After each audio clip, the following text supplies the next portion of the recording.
So magandang araw mga guys, ayan, marami sa akin nagtatanong guys kung ano po ba talaga ang pagkakaiba nila. Ayan, ano po ba talaga ang pagkakaiba ng ARC sa Clarky. Ayan, ng uri ng aking Red Super Saiyan, ayan, at White Super Saiyan. Ayan guys, ang pagkakaiba po nila, ayan, papaliwanag natin guys sa mga baguhan na lagi nagtatanong sa akin kasi bakit daw ganito, ganyan, no? So ganito guys, yan. Ang una sa lahat yan mga guys, yung ating Clarky, uri ng Clarky, ayan, yung ating White Super Saiyan, pagmasdan yung kanyang sipit guys, yan. Magaspang, ayan, magaspang. Ayan. Ayan. Magaspang po siya. Para po siya talaga siyang lobster. Ayan, magaspang, ayan. At ang pagkakaiba pa nila, ito, madali siyang hawakan. Madali siyang kunin. Katulad yan, guys, kunin ko to. Oh. Ayan. Madali siyang kunin.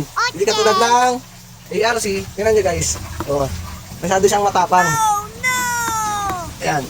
Mahirap siyang hawakan ng ganun. Hindi mo siya mahawakan, sisipitin kayo. At ang pagkakaiba po nila, malakas po ito naman manipit. Guys, yan, kanyang balat, yan, hindi naman po siya magaspang, yan, madulas po siya. At yung balat niya, madulas, para siyang hipon, yan. Oh, yan, para siyang hipon na malaki, na may sipit. Yan po siya ang itsura niya. Kung ano po sa, pagbabasihan po natin sa itsura. Yan. Pero, ito po ay mas malalaki. Kukumpara natin dito sa ating mga Super Saiyan. Mas malaki po talaga siya guys. Ayan. Ito ay 5 inches, ito ay 6 inches. Talagang lumalaki po siya ng mas malaki pa. Ito, hanggang 6 inches lang nilalaki nila ng ating Super Saiyan. Ayan. Pero, mas mabilis nga lang po magparami. Ayan, sa mga nagtatanong, mga baguhan, yan, para may mas matutunan kayo, ayan. Ito po ay hindi po basta sinasabing maselan po. Ayan. Ito po ay madaling alagaan. Bukod sa pangitlog, ayan. 21 days lang, wala may itlog, pwede na po silang mapisa sa 21 days lang. Yung ating ARC po, pumapalo po ng 45 days bago po mapisa. Ayan. Yung mula, may itlog yan. Halos kulang-kulang 2 buwan po bago mapisa yung kanilang itlog.